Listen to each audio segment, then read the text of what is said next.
Welcome back, Cyber Explorers. It's Alfie, and in this video we'll explore together with this step-by-step guide, how to bypass Microsoft Online account during Windows 11 installation. So without further ado, let's get right into it. You can bypass Microsoft Online account and create an offline account, also known as a local account in Windows 11, by pressing the Shift key plus F10 while you at the out-of-box experience screen to open the command prompt.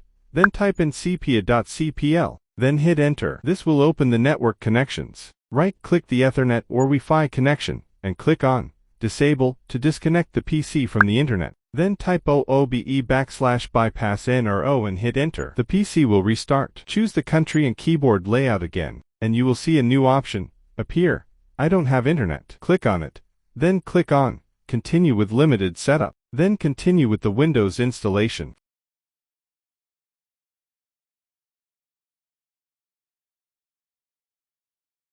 Finally, from the Windows desktop, press the Windows key plus R to open Run.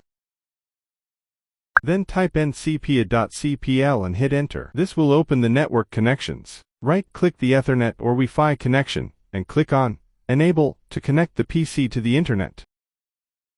And that's it for today. If you found this video helpful, please give it a thumbs up, consider subscribing, and don't forget to activate the notification bell so you won't miss out on any new uploads. Thank you for watching, and I can't wait to share more with you. So, until next time, see you later.